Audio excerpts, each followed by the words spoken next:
Hello and welcome back to the Hats We Wear. I'm Beth Echefano, and today I am happy to introduce Kyle Jetsel. He's going to talk about the hats he wears, the joys and the struggles of those hats, and how he's overcome those struggles. So welcome, Kyle. Thank you for joining me today. Thanks for having me, Beth. I'm happy to be here. Oh, absolutely. So tell me, what hats are you wearing currently? I think probably the most important hat to me is probably the hat of father and husband. I think that's probably how I identify myself more than anything else. No other, what do you do for a living? What job do you have? What hat do you wear there?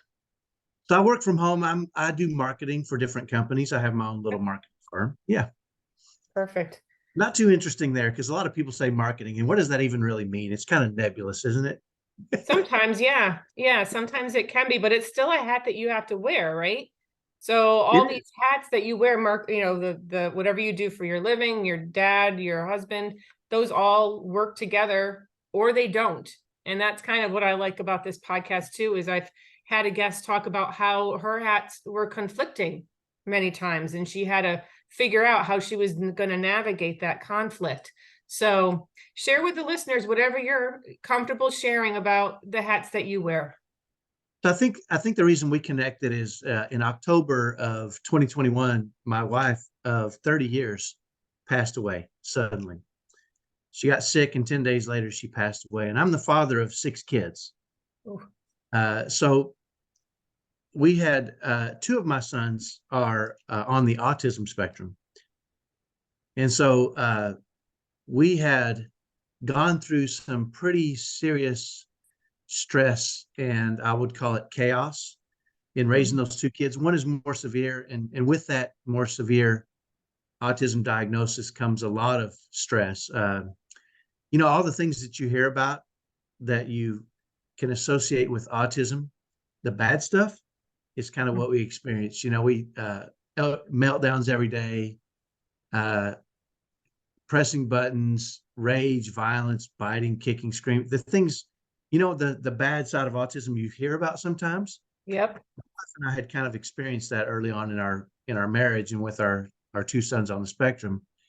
And through that process, I would suggest initially it kind of was tearing us apart. Mm-hmm. And we kind of came together at one point and said, you know what, we got a couple of options here. The stress we have in our home can rip us apart, or it can make us stronger. Yeah. And Yeah. so we kind of got together and said, we're determined not to let this tear us apart. And so we kind of embarked on this journey of learning how to manage ourselves, my wife and I, and really become a team as we face these things together. And I think what it did was it resulted in she and I having what I would call a top 1% happy marriage.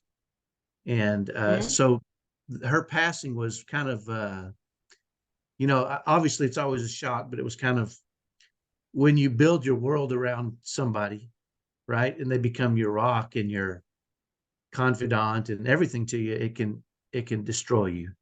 Yeah. Absolutely destroy you.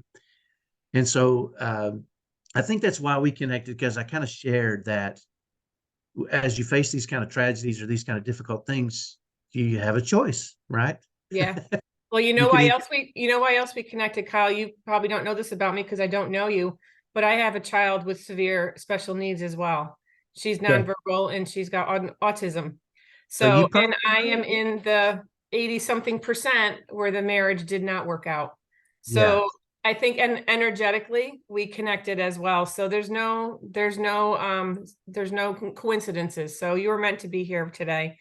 So a question for you though, where do the boys fit in this? You have 6 kids. Are they the Six- oldest? Are they the youngest? Are they in the middle? Because there's a whole dynamic, I'm sure, with your other sure. children. So my 2 oldest are typical boys. They are now 30 and 27. My 2 sons on the autism spectrum, the oldest is 24, and he's the more severe Okay. level 3 autism. My second or my fourth son he's 21 now, and he's level 2, so kind of in the middle of the spectrum a little bit, if for those that understand that. And then I have 15-year-old twins, Oh, and all of my kids are, are those boys as well? The well, I have twins? one of my twins is a girl. One boy, one girl, one lonely girl. She's not so lonely. You might suggest that, but she's doing just fine. You know, it's funny because I'm in from a family of 6 kids, and I have one brother and 5 girls, so it kind of like reversed. That's amazing. Yeah, so that's kind of where they fit in, and that's a challenge too. How do you make sure that your typical kids get the love and the care and the kindness they need when Yeah. you can effectively spend so much time focused on the special needs of those kids, right? It can be a challenge. So, but I will say this: my wife and I, not only did we kind of come together to manage this together, but we also engaged my two oldest sons. And typical Okay. boys said, you know what? Your brother has some special needs. Your brothers have special needs. Can you help us? And they were so involved in kind of we would create a focus for the week as a family. We'd meet every Sunday night, Mm, and we would say, hey, this week your brother has these issues. That this week we're going to just practice on super duper over the top patients this week. Can you guys help us with that? And they said, sure, right? And so we would write, kind of our goal for the week, and we would print it off and stick it all over the house and every bathroom, every room. And then throughout the week, that would be our focus. And it really helped us to internalize some of these strategies and some of the virtues that we were trying to accomplish as a family. And uh-huh. ultimately, I think it probably, and I would suggest that it made us a top 1% happy family as well, simply because they bought into kind of what my wife and I were trying to do. Yeah. And so now to this day, we have what we call a 1% happy family, right? My two older sons who are now married and living away are probably over here twice a week, watching movies, making popcorn, going to the park with us. We spend tons of time together, laughing, Mhm. happy, and it's not this your family gets together and there's a lot of conflict, or it's how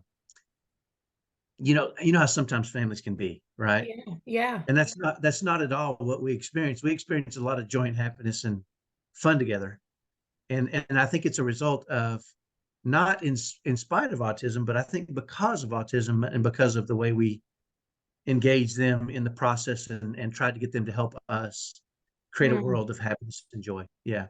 I think I love that outlook. I think that's really important, Kyle, to note that you're happy not in spite of, but because of. Because a lot of Right. people, I know I've run into this, and a lot of people that I talk to have as well. They say, "Oh, I don't know how you do it, and you're so strong, and this and that." And I tell them the beauty of my daughter. Yeah, there's struggles and there's frustrations, but I'm learning so much more than I am not learning. You know what I mean? There's so much learning to be Right. done, to be had, if you just have a different mindset. And I love that you and your wife were on that same page. And that's just that's amazing. Were you like that before you had your first 2 kids? Did you like have like a solid foundation before, so that when you said, all right, we got to figure out what we're going to do or it's going to tear us apart, did you feel like you were already pretty stable? Well, I mean, it was interesting because with our first two sons, my wife and I were both pretty committed to working together to create a happy family, right? We knew every marriage is hard. I mean, let's just be real. Yeah. Nobody escapes this world without trials and tribulations, right? And we Mhm. we had both grown up facing some different challenges, so we kind of knew that going in. And with our first two sons, we had created a world where, I mean, boys. Well, not everybody knows this, but my boys are feral. All my boys are feral. That is the way they're designed, right? They're crazy. And so they're going to, just even typical kids have challenges, and they're going to test you, right? Yeah. But my wife and I, with our two oldest sons, really had worked to work within the parameters of what we had. And I think we were doing pretty good. We were kind of, even though they were crazy and out of control boys, we Hmm. realized that's who they were, and we were working together and we were creating that world. But when my third son came along, and everything that we had done as parents to create our happy world didn't work anymore. Mm, Right? yeah. We almost became horrible parents overnight, right? Yeah. And screaming and yelling and kicking and fighting, and we're like, what the crap is going on with this kid? Have we just lost our ability to parent? And so Mm, for us, it was kind of the stress that it caused created a wedge between she and I, because we were doing what we had done before, but it just wasn't working. And the stress, I think sometimes when you have stress in your home, I think sometimes you look for someone to blame. mhm. And the easiest person to blame is the person you're supposed to love the most, right? It's your partner in this whole thing, Yeah. because you can see their mistakes and you start to focus on, and they can see your mistakes. And you don't really, when things are going wrong, you tend to say, well, what did you do? Or what did I do? And Hmm. it's easy to blame each other, right? Yeah. And so when we got the diagnosis, I think we had this sigh of relief. How old was he when you got him diagnosed? He was about 5 years old. Oh, so you went through 5 years of not knowing really what was going on with him? And keep in mind, it was almost 20 years ago, which it's different than it is now, Oh, right? yeah, it is. Oh, yeah, it is. Back My daughter is almost 24. Yeah. back then, autism was, when we first learned about autism, our vision of autism 20 years ago was somebody sitting in a wheelchair stimming. That was all we knew of autism. We didn't know it was a spectrum. Yeah. Yeah. Yeah, we did. And so I remember looking at my wife and we were relieved that Hmm. now we knew what we could do to get our family back, but it didn't work like that. Hmm. Okay. We did all the therapies, we did all the experts, we sent his poop off to France to get it diagnosed, but it didn't. I mean, all the therapies, all the experts, all the money we spent and all the effort we put in to send him to get help from other people, what we didn't realize early on was that that's good and they do their job and they help our kids. But when they come home, we still have to face what we call at home autism challenges, Yeah. right? Yeah. They don't fix our kids. They don't have our kids come home and our kids start, they quit smashing iPads or smashing TVs, or, they don't just stop being defiant all of a sudden. They're still kids, right? Hmm. And they don't have this, a typical kids, they kind of have this line that they realize they don't cross that's reasonable. With kids on the spectrum, they will jump that line. They'll get a running start and jump that line, Yeah. right? Yeah. And so facing these challenges was, I mean, the stress that it created in our home was so overwhelming that I think my wife and I's relationship was really in peril. And I remember specifically one Saturday morning, it was probably 6:30 in the morning, and the whole house was awakened by my son screaming, like blood curdling scream. So he wakes up the house on a Saturday morning. He's having a meltdown, and sometimes you don't even know what it is, right? He was No, you nonverbal. don't. And Good. you're woken up with that noise and it's jarring. Yeah. And typically a meltdown can last anywhere from 15 to 90 minutes, maybe. Mhm. This one lasted 4 hours. Oof.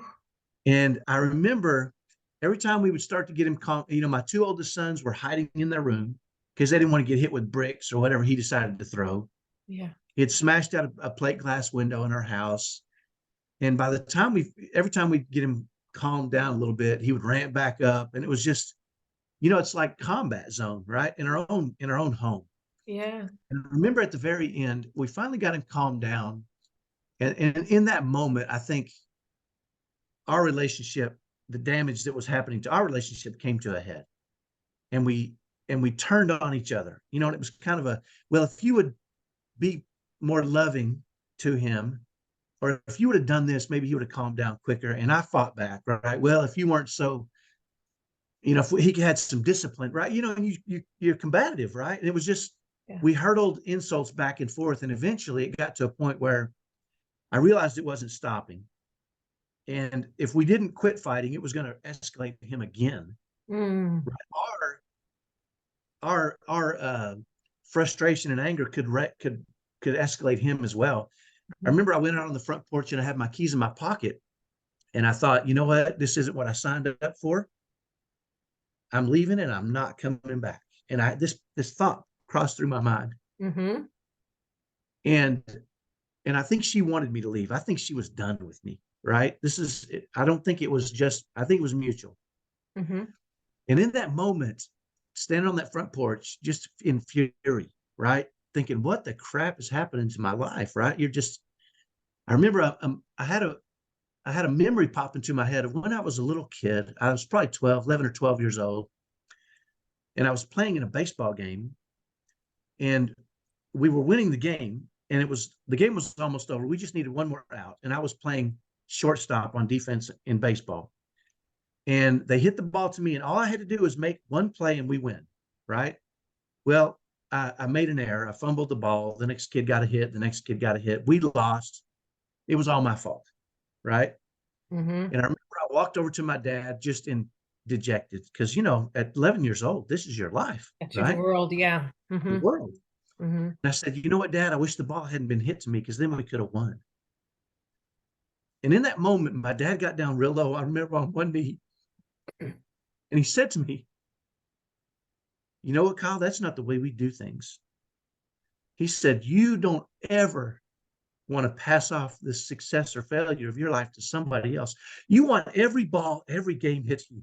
You work so hard at what you want that you want every ball of every game hits you. Don't you ever go down without the biggest fight you can give. If it's worth doing, don't you ever give up. Right. And Mm. that memory just hit me like a ton of Yeah. bricks. Amazing. And I remember thinking, but there's no hope here. Right. And I remember I did something else my father taught me. I went over under a pecan tree in our front yard. We lived in Texas at the time. We had this giant pecan tree in our front yard. And I kneeled in prayer under this pecan tree and just started praying Mm-hmm. and said, God, I need help. I'm not going to leave, but we can't live like this. This is not healthy for my wife or I. It's not healthy for our kids. We can't live in this situation. And I remember very vividly feeling like God said to me, the problem isn't your wife and the problem isn't your kids. The problem is you. Fix you. Right. I fought. I'm like, you don't get it, God. I've done everything the experts said. I've tried everything. My wife is this and my kids. And I remember it kept coming back to me. Fix you. You're the answer. Mm. And so I remember going back in the house and telling my wife, I'm not leaving and I'm fixing this. I don't care. I'm never giving up. And in that moment, she said, you know what? Good luck. She was so mad at me. Mm-hmm. And I realized in that moment that she had lost faith in me, in my ability to really help our family recover. And so I became at that point, I kind of created a new identity for myself. I decided I was going to call myself the driven autism dad, right? And I'm going to figure out how to create a world where my kids can thrive, even if they have meltdowns, even if they have rage, even if they have violence. I was going to make myself the guy that could handle this well and could lead my family back to some happiness. And I didn't know how I was going to do it. Mm. But I said, I'm not leaving and I am committed, right? And I think in that moment, just creating that new identity, you talked about the hats you wear. Mm. I think a big part of it for us is it's so hard to change our identity, right? And a lot of people wear hats that aren't good for them, Yeah. right? They don't serve them anymore. I'm Yeah. the Yeah. struggling autism mom, or I'm the dad whose wife doesn't really like him. I'm just a provider. I don't really, right. We don't really realize the hats we wear sometimes until Mm. and in that moment I thought I'm gonna regain my wife's faith in me and her trust in me, and I got to change me. And I kind of grew up in a difficult situation, so there was a lot of reasons for me not to be angry and frustrated. And I Mm-hmm. think I could use those as crutches. But I realized if I didn't do it, it wasn't going to happen. And it was okay to die trying. If I never achieved the goal, I didn't care because I was going to work at it. Mm-hmm. And so I think what happens was when we decide the hat that we do want to wear, when we decide who we want to become, and we don't just sit back and take life smashing us in the face, I think we take charge and we say, I'm going to work at this. I think that's the starting point for us to start to resolve a lot of the challenges that we face in life. And I think over a period of time, she saw in me a change. I became a servant to her and the kids. And I kind of lost myself in trying to fix, trying to be so emotionally stable and so emotionally calm and cool and collected that they could feed off that, right? And it Mm-hmm. really changed the dynamics. And over a period of time, she was like, "What are you doing? I see something." And once she bought in, then we were able to, right? I wasn't going to tell her, "You need to jump on board with me."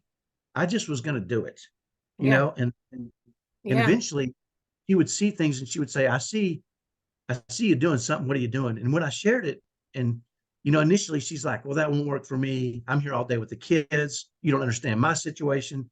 You get to leave and go to work, right?" And I said, "Okay, I got it. No problem." But eventually she said, "Something he's doing is working." Mm. And so once she started to see that and buy in, then it started to dramatically change our family. And and we repaired it, right? And even today, my son still has meltdowns, but we handle it and we go back to being happy. And it doesn't ruin our day or dramatically change. And all my kids know how to handle it too. All my kids understand what's happening. They face it with courage and hope, and they know the strategy. We have a step-by-step strategy, and we do it, and we go back right to being a happy family. And it really has changed our family. And I think when my wife passed away, I used the same process. I said, "You know what? This has happened to other people. I'm not the first. My kids aren't the first. And I'm not going to let this destroy us. What do I do? Right? What is my plan for facing this with courage and with faith and with hope?" And I'm Mm-hmm. going to write it out, and I'm going to engage my kids and say, "Do you want to do this with me? Because this can destroy us. Mm-hmm. Losing your mom it can destroy. I read about it, Yeah. right? But it can also strengthen us and make us better and stronger. We don't have a choice as to what happens to us sometimes, but we do have a choice into how we face it and who we become. And let's write our own movie." That's And amazing. That's amazing, Kyle. And what I love about everything that you're saying is you had a foundation in trust. You didn't know how it was going to happen, but you trusted that it was going to happen. And you also trusted that there was a lesson to be learned in it. And that's everything that I'm about. And it's no wonder we connected, because everything you're saying, I'm like, oh my God, yes. Oh my God, yes. And I mean, it's amazing. You need to write a book. You need to get out on stage. You need to get this out, because there are so many people that don't know how to handle a meltdown like that. Um, and my daughter didn't have meltdowns like that. She was more the one who would start rocking. She just completely shut down. Unless we were out someplace, like the worst nightmares, or like carnivals or anything where there's just sensory overload, and then she just runs. But sure, typically she's not one to, throw things, and typically. right, So I right. don't even know what to tell these people, but I saw you just sent something in the chat. Is that a book that you're working on? This is so I wrote a book after my wife passed away called 180 Days. Uh-huh. It's basically a diary I wrote of feelings and circumstances and how we manage the it's it's uh it's surviving and thriving after the first 6 months of the passing of Shelly, right? And Mm-hmm. and part of it for me was, I think, you mentioned as we were getting started, you want people to take something away they can use today, right? Yeah. And one of the things that we did as a family with my son Eric is when we found ourselves frustrated or angry or discouraged, right? We decided that it's not enough for us to just be frustrated or angry or discouraged, right? We decided we were gonna say, okay, what's the frustration? What's the anger? Why are we feeling this way, right? And then we were going to face it, and we even created what we called a cost formula. Okay, and cost stands for what is the challenge, what is the long term objective, O, what is the strategy we're going to create to face this, and what are the tactics we're going to apply the next time this happens, right? I think too many people face challenges in life and they go, "Oh crap, that was hard," right? And then Yeah. they go back to life, and then it hits them again, and they're like, oh crap, that was hard. I hope it never Because they happens don't again. learn. Yeah. Yeah. Oh crap, that was hard. I hope it never happens again. Right. Well, we decided, you know what? We're gonna create a strategy for this the next time it happens, right? So we would write out the challenge and we would get detailed. What does it cause? What is the pain we're struggling with? How do we feel when we're frustrated? So under the C, under the costs, the challenge, we wanted to document it to get leverage on ourselves. So we would try to address it, right? Mm-hmm. And then the objective is long term. We can't change other people. We can change ourselves. Long term, what do we want to get out of this? Right. And a lot of that is your lesson. What do we want to learn, or how do we want to face it next time? We want to face it with strength and courage. We always want to face these challenges in a spirit of love, right? That was our first tactic every time. How do I focus? How do I do this in a spirit of love? When I get hit with something hard, whether it's facing a difficult person at work, or, your spouse does something that challenges you. How can I do this in a spirit of love, right? What is the long-term objective? Is to create better relationships, or to face this challenge with strength and courage, and do it in a spirit of love, right? And then we always wanted to name our strategy something funny so that we can internalize it, right? You remember it. Yeah. We have a strategy called winning every meltdown. And it's a series of steps we follow so that when my son has a meltdown, we know the steps. Everybody in my family knows the steps. So when he has a meltdown, we all, instead of freaking out, right? Or going into fight or flight or freeze or cry or getting angry at other people, we follow the steps, right? And so and the first step is always, how do I do this in the spirit of, put myself in a spirit of love? Okay. An expression of love when he goes into a meltdown is gonna lower his meltdown. It's gonna bring him back to normal quicker. It's going to make us feel like we're doing what's best for him, right? There's so many. And so anytime we face a challenge, we would apply this formula and come up with a strategy and tactics. And it's interesting because after my wife passed away, we were married for 30 years, right? I mean, I didn't realize how, and I guess I did, but I didn't really realize how intertwined we had become, right? I remember she passed away in October. In November, Thanksgiving was coming up, right? And I remember going to shop for a turkey. Well, I had never shopped for a turkey before. My wife had done that, right? Yeah. I'm over at Walmart looking for a turkey, and I'm destroyed. This is the first time I've ever shopped for a turkey, right? I'm walking around Walmart. I'm a mess, right? And then I see an old couple. I wanted to grow old with my wife. And it infuriated, it made me mad, right? I'm crying, I'm angry, I'm a mess. I had to leave Walmart and go compose myself. And I went home and I said, I can't be falling apart with every new time I think of Shelly. I mean, after she passed away, everything made me think of Shelly. I would be incapable of doing anything, right? And so I went home and I used the cost formula. What's the challenge? I'm going to be reminded of Shelly in everything I do, right? It's going to tear me apart. It's going to destroy me. And I said, what's my long-term objective? I need to manage my emotions in a way that allows me to be functional, right? That there's a time for me to grieve, but it's not necessarily walking around Walmart shopping for a turkey, right? It's not in front of my kids, right? It's not falling apart in front of my kids when they need me to help them with homework. It's not, right? All these things. And so, what I did was I said, you know what? I'm going to see old couples, and it can make me mad, and it ain't fair, right? Or I can walk up to them and express to them how beautiful it is that they've grown old together, right? And I can face these things with strength and courage and create a new task list. And so I did that, and I remember how beautiful it was. Every time I saw an old couple that holding hands or in love, I approached him and I said, I got to tell you, it's beautiful. And I made so many friends and had so many wonderful experiences, right? Because I took a challenge and said, I need to create a strategy that allows me to do this. Now, obviously, there's a time for grief, right? I've got to face that storm. I prefer to do it alone in my own time where I can really fall apart But right? that's important to note. You didn't push the grief away. You just said, you just made a conscious choice. There's a time and a place for it. Exactly. Yeah. And that's and by the way, the thing that I put in the chat is my book, and feel free to share it with as many people as you want. I I mean, will.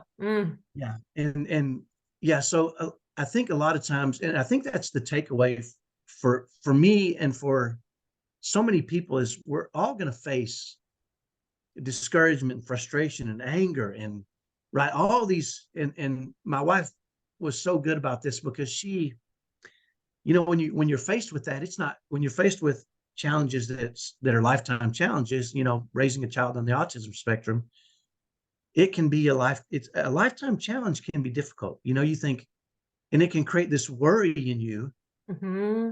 The worry becomes so powerful that it limits your ability to love and to serve properly. And you can lose sleep, and then you're not your best self for your kids, right?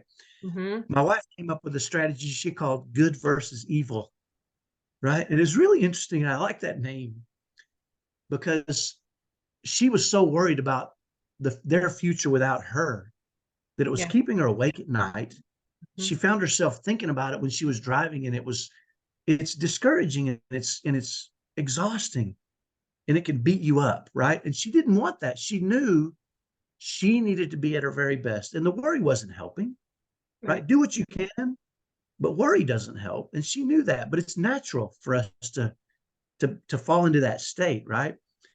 So she came up with a strategy called good versus evil, and she identified emotions that would lead her away from goodness, right? And then she drew a line, and on the other side of the page, she said, what's the opposite emotion, right? And so her goal became to catch herself in the negative emotion. And I actually wrote them down, because I knew we might get this right. On one side of the page, uh, obsession and worry and doubt and fear and discouragement and confusion, right? These are all on the left-hand side of the Mm-hmm. page. On the right-hand side, she wrote the opposite. Instead of obsessing, she needed to calm herself, right? And that would lead her to goodness and towards God. Instead of worry, she needed to feel comforted. And she knew if she would turn her emotions from worry to comfort, to God's comfort, she could be at peace, and she could be at her best self. Doubt, across from that, she wrote belief, right? Mm-hmm. Fear, across from that, she wrote faith. Discouragement, across from that, she wrote encouragement. And so, she had 20 or 30 emotions that would naturally pop into her head, that she knew would lead her away from goodness, Yeah. away from God. And she had to mentally kind of check herself constantly and say, am I thinking about emotions that'll exhaust me and run me away from goodness and God? If so, what's the opposite emotion? And she printed this out, and she had it in her car. And by the way, this right here is the strategy that we used at a family when she passed away. The Mm-hmm. exact strategy, because we knew, it's not fair. How could God do this? What did we do wrong? You know, it's discouraging. We tried to do everything right. How could, you can run down this path, and it's going to lead you away from goodness and God. That Mm-hmm. path is scary. And I've gone down it. When things like this happen, you go into the depths of hell. You certainly do. Mm-hmm. And it's easy to do that, and it's common to do that.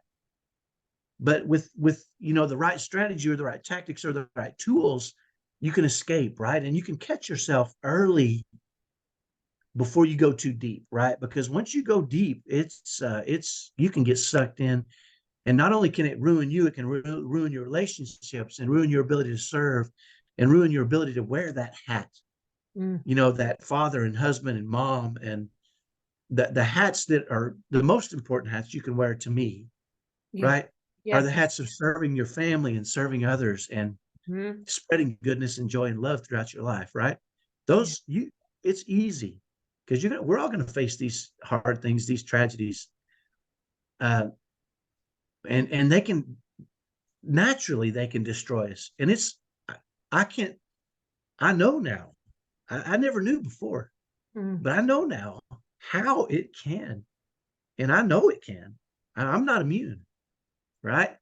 Yeah. So I have to be conscious and spend the effort it takes. And that's important as well. You're not immune, but you're aware. And Right. awareness is the very first step. And I think you're right. It's almost more comfortable to go into that depth, because in that depth, you don't need to worry about anything else, because you don't care about anything else. All you care about is your grief and your sadness. So it's almost more familiar to Yeah. go there than to pull yourself back out and say, no, I can't allow this to happen, right? And I think it's important too to, not what I'm not suggesting is we never go there, right? And I'll share with you a story. My oldest son, I think he'll be 30 next year. As the year anniversary of my wife's passing was coming up, he checks on me. Mm-hmm. And he said, hey, you know what's coming up, don't you, Dad? And I said, yeah, I know. He said, well, what are you going to do? I said, well, frankly, I'll probably just dive into the depths. I'll just dive into the depths of hell. Mm-hmm. And I think I said it with a smile, but I think it frightened him. Right. Mm, He said, you're coming back, right? yeah. Yeah. And I said, of course. Yeah. I said, I said, of course, I've got a lifeline Mm-hmm. that I will hold on to tight, Exactly. but I do have to face that storm. And that storm, if you don't have that lifeline, it's overwhelming. It is. I did not understand the power Mm, of the storm until I was faced with this. yeah. Now, I'll never forget.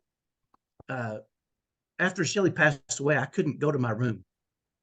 Mm, I slept on the couch for a month, and I would sneak in there and grab stuff and get out. Right? I yeah. couldn't go to my own bedroom, and anytime you have anxiety, clinically, the best way to overcome that anxiety is to face it a little bit at a time, right? I mean, just step into a little step out, a little bit more step out, right? I know how to do it because I don't want to be afraid of anything, but sometimes it's tough. So I thought one night, I had stepped in and out a little bit, and I thought, okay, tonight I'm going to sleep in my room. I've got to get back in my bedroom. And I went up there, and my wife and I used to pray together every night. Mm-hmm. And we would pray at the end of the bed. So I had a pillow that I would slide out at the end of my bed. Mm-hmm. And I kneeled on my pillow and to pray. And I was overcome with anger at God because my Mm, wife was not next to me. yeah. And I said, God, how could you do this? For 30 years, I prayed to you with my wife. We've overcome so many challenges together. We had a top 1% happy marriage. How could you? Right. And I was furious. And in that moment, because I've worked at it, I caught myself and I said, oh, wait a minute. Mm-hmm. I know what's going on here. Right. Mm, And I vividly remember thinking, the devil, he wants me to be frustrated and angry and discouraged. And now he thinks I'm on shaky ground. He's going to hit me with every spear and arrow he's got. I see what's going on. Within seconds, I said, I see what's going on here. Right. And I mm, thought, you know what? I'm not going to go down this path. When things are hard, that is when you turn to God. Right. A lot of people say, well, turn to God when things are hard. But a lot of people say, turn away from God when things get, that's when it can't be this selective thing. Oh, when things are going well, I'll pray. But when yeah. things are going bad, I don't pray. You know what I'm Yeah. saying? Mm-hmm. And I knew that. And so in that moment, I thought, okay, this sucker, he knows I'm on shaky ground. He knows I'm rudderless with my wife is gone. The devil knows I'm in peril. Now's the time for him to attack me with everything he's got and to ruin my family and to ruin me. And I thought, it ain't happening. And I remember hopping up and going to the side of the bed and dragging my pillow over there and saying, I'm going to start a new tradition. And immediately just pretending she was next to me. Mm-hmm. Right. And going to the side of the bed and immediately just thanking God Mm-hmm. for all the blessings, right? You talked about it earlier, focusing on the beauty of those 30 years, the joy, right? And Yeah, knowing that I now have my own personal guardian angel. absolutely. And how am I going to use that, right? Mm-hmm. And Yeah, so, because you both were given a gift that many people don't have because, and I really believe that it's because of who you are and your energy calling her in and deciding you made a choice to stay, and that changed your energy, and it's beautiful to see such a wonderful relationship, and that's why the hurricane was so bad, because your love was so great, so you felt it even more because your love was so powerful. And that right there is a gift. Like, oh my God, I had the gift of 30 wonderful years. Yeah, this really sucks right now. And I can't even imagine it. If anything happened to my husband, when it happens, we're not guaranteed the next moment. I'm going to remember everything that you're saying because it coincides with my belief as well. But know that you have at least impacted me, and many more people are going to be you're going to have a huge impact on people. I really, really feel that you have a great gift to share if you're willing to well, share that.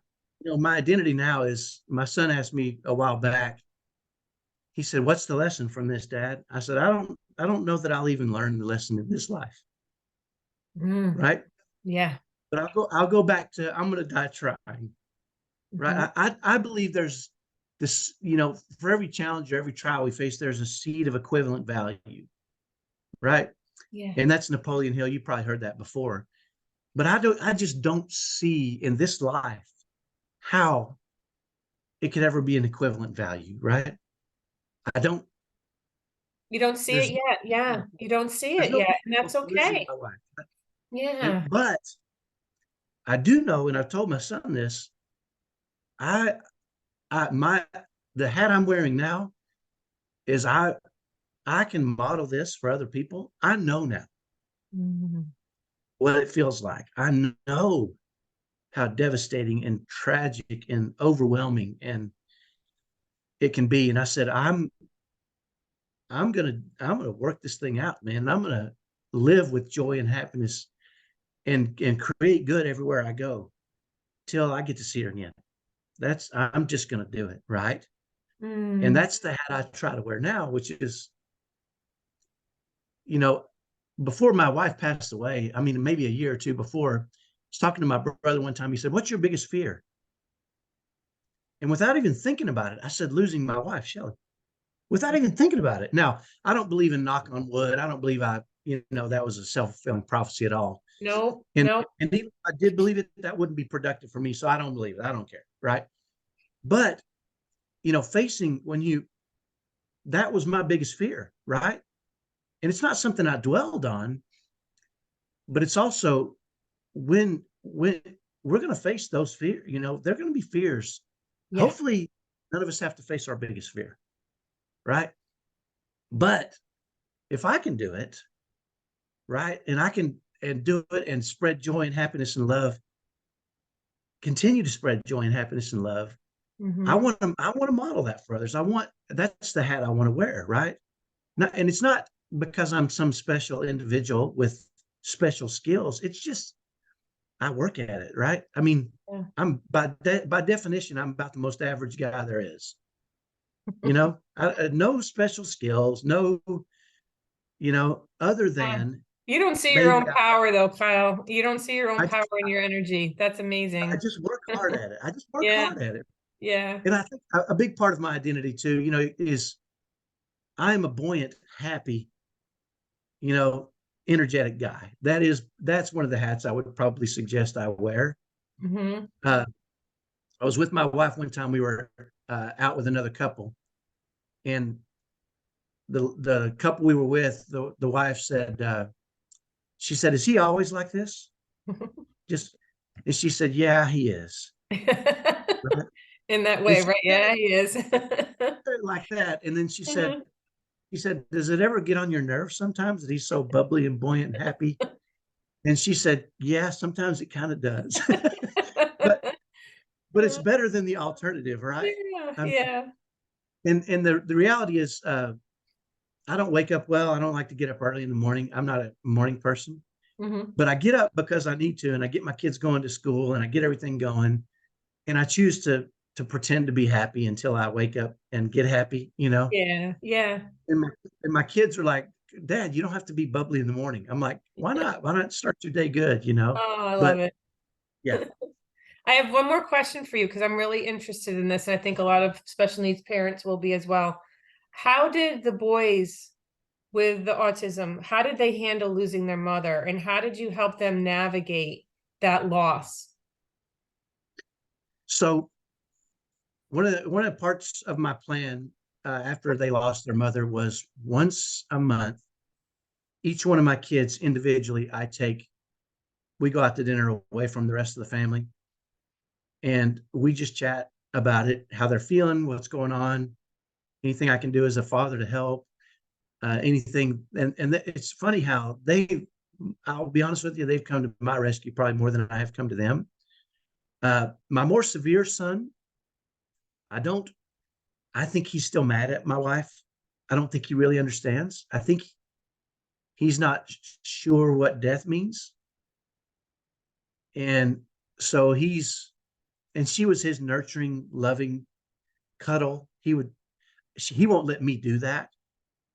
So he really doesn't get much of that. He's just recently started letting me hug him, Okay. and he really won't hug me back. Mm-hmm. But there are pictures of her everywhere in each of our rooms, you know, and we've talked to them about being able to talk to her and ask her Mm-hmm. for help and guidance, and she's with us in spirit. And our belief is that we'll see her again too, right? And that's a comfort for us too, to know that we will have that opportunity to be with her again. You know, a big part of it for us is, you know, what are we gonna do to make her glow with joy, right? With happiness, and be proud of us and in our efforts, you know? And Yeah. so that's a big part of it too. I think my kids are determined to be the kind of people that she would want us to be, and and make her proud, Mm-hmm. and and make this I think there's a book by Malcolm Gladwell. I think it's called Outliers. And it talks about how, like 60% of our presidents and high achievers have their mother or father at a young age. And it's Mm-hmm. almost as if they looked at that and said, this can destroy me, or, what else can happen? I mean, if that's the worst thing that can happen to a kid, if that's the worst thing that can happen and I can handle it well, there's nothing in this world that should hold me back, right? Yeah. And so I challenged them. I said, hey, I'm challenging you. The world is your oyster now. I mean, if you can handle this, and you can, we will. Mm-hmm. Go get the world, right? I Yeah. mean, go out there, do what you do, and be what you want to become. There's nothing holding you back. This is my worst fear, and I'm going to thrive. Yeah. I want you to do that too, right? So I think that's kind of a big part of what we do. Mm-hmm. Oh, that's beautiful. Well, thank you so much, Kyle. I can't thank you enough I love that we connected and energetically through Facebook, and this was it was so wonderful talking to you. And so thank you so much for taking the time. Thanks, And Beth. to all the listeners, Kyle, is there anything else that, other than the book, is there anything else that you've done that you want to share? Do you have a website? Do you have anything where people can find you if they are struggling, that you're willing to, I want to promote you here, as well. Yeah. So I have a Facebook page called Parenting at Home Autism Challenges in a Spirit of Love.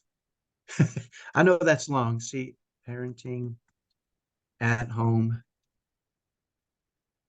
Autism Challenges in a Spirit. I'm going to spell this wrong because I can't type when people are watching, of love. Anyway, it's a Facebook page. I'll link it. I'll link it in Okay. the show notes. And one of the things I do there, if you go to Facebook and you're in the autism world, Mm-hmm. a lot of times you go to these pages and people are struggling, and there's a lot of connection. But I Mm-hmm. think what can happen is people go, well, everybody's struggling. it is what it is. This is our new life, and it's hard, and it sucks, Yeah. and Yeah. it's discouraging, Yeah. right? Yes. So my page is the opposite of that. Oh, I love it. I say, hey, listen, you don't have to live that way. I don't care. My son has pulled everything under the sun, even Hmm. to a point where he's hit me on multiple occasions, right? And drawn Hmm. blood. So Yeah. I've experienced what most people would call the worst of autism, right? Yeah. And still we thrive. So on that page, I have I do videos on different strategies. Oh, perfect. Uh, I have Autism Parenting 101, a free 5-day lessons that will teach you the formula we use to go from, barely surviving to thriving as a family. I want to share it, right? I want to Yeah. see our family had a transformation from in peril, destruction, to Hmm. one of the happiest families you'd ever want to meet, right? And a family that exudes joy and happiness wherever we go. So that page is designed for people to come there and go, you know what? It is what it is not, I don't like that, right? I don't Mm. have to be overwhelmed and exhausted and discouraged as a parent, right? That bleeds into your kids. And so I want to teach parents how to live with joy and happiness, even as they face meltdowns, right? Even as they face Yes. When they're in the crashing. middle of the mess. Yeah. That's what Yeah. they need. Because some of them go on Facebook when they're in the middle of it and they're in tears and they don't know where to go and they don't want to live anymore. And it's just so I'm going to promote this as well on the sites that I'm in and the groups that I'm in and just to give them a lighthouse, just a light, even if it's a small pinhole of a light, And because everything I people are do, just struggling. every strategy, everything I do is done in a spirit of love. That's one of my pillars of success, right? I Hmm. mean, you can face a meltdown, you can face a child who's raging at you or biting or kicking or screaming. Every strategy I develop is based on how can I do this in a spirit of love, right? And when you approach things that way, I mean, think your kid can be getting violent. And if you approach it in a spirit of love, you're not going to be exhausted, right? You're gonna feel good about who you are as a parent, as opposed to when it's all over, you're like, oh my gosh, I'm a horrible parent. What am I doing? Right? And the I've been guilt sets in. Yeah, yeah. there. And guess Hmm. what? Guilt is one of those emotions that runs you away from goodness, Yes, right? it does. Hmm. Emotions that my wife wrote down. I think, let me see here. What is she? I want to say, I think it's one of the ones in her list, guilt, right? And what's the Yeah. opposite of right? Yeah. Right? I mean, there's Mhm. there's godly sorrow, but guilt. When you feel guilty, it runs you away from goodness. Godly sorrow means you've made a mistake, but you're going to try to work at it, right? There's a And do reason better. for it. You didn't mean ill harm. I mean, there's a whole thing you can go through. Right, So yeah, right. yeah. Did you mean And it? so, You yeah, know? so everything I do, and if you go to my page, you'll see it. It's all everything is in a spirit of love, right? If my son comes down right now and starts screaming at me because he's mad, the first thing that's going to cross my mind is how can I manage this in a spirit of love? And the first way is to calm myself, right? Don't Hmm. join in this. Nope. Take a deep breath. Hmm. Take a deep breath, and put my body in a physical state of right of production. How can I do this right? How can I do this and be helpful? How can I be productive? How can I do this in a spirit of love? And it always affects him the right way, right? Hmm. When people feel your love, especially in those crazy moments, Yeah. especially our kids, it Yes. affects them. It It's the bleeds. energy. You're absolutely right. It's the energy. If you come at him with that same chaotic energy, it's just going to ramp him up even more. And that's what people do. They let their emotion, their frustration and their fear and their anger and everything else, sadness, everything bubbles over. And their energy that they're giving off is not productive. But And it's that's my hard nature. in that moment. It's hard. That is, by the way, we have in our lessons, we have a strategy for snapping yourself into that productive state immediately, right? Oh, beautiful. Is And that on your website as well? Or yeah, your just your you go there, Facebook you'll see page? that. Yeah, you can see those things, right? Beautiful. Because I know when things get Hmm. really hard, when your kid takes a swing at you and hits you in the ear and blood starts coming down, Yeah. it's really hard to be loving, I right? love that you're saying that because people are going to be like, well, I don't know how I'm supposed to be when I just got whacked upside the head. And But yeah. in my nature, I grew up in a rough, tough environment, and I would just as soon knock you out as Mm, have a conversation. So my nature is a fighter, mm, right? mhm. I've had to work. to change my nature. It's still in there, by the way, but I Sure. manage with him and with other people, because what I've learned is that when I manage it with other people, I hear a lot of autism parents say, I used up all my patience on my kids, so I'm not using it on you. Bull crap. You know what? If you're expressing love to your kid, go out and express love to the world. Love doesn't require energy. Love is energy. It's energy. Yes. Yeah. Yes. Yeah. So one of the things we teach, yeah, in our 5-day, I spend about an hour a day teaching different, it's almost a recipe, but Mm. also I want you to know too, it's not my recipe. It's a flexible, every child is different. Every situation Mhm. is different. Every situation is This is unique. what worked for you. Yeah. But Mhm. in my formula, I have a framework that you plug into and you create what works for you, right? I'm not telling you what to do. I'm Right. telling you my framework. Okay. Beautiful. That's And beautiful. so you don't have to go in there saying, well, what I hear this all the time. Well, I'm different. My situation is unique. I get it. That's why I've created it the way I've created it, because I know it's unique. I know your child is unique, but the framework is really what you need to learn, right? Right. Not my strategies, the framework for creating your strategies, right? And what everyone needs to realize is if they are unwilling to give it a shot, that's just where they are right now. They're not willing, they're not ready. And that's okay. And when they're ready, they can try it again and they can find you and they'll give it a shot. And hopefully at that point they'll be ready. And you know Yeah, what? Our it's kids are, okay.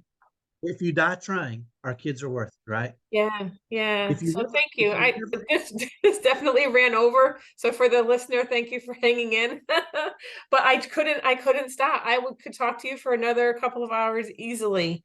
So to the listener, thank you for joining for joining us today for the hats we wear, and I'll see you next time.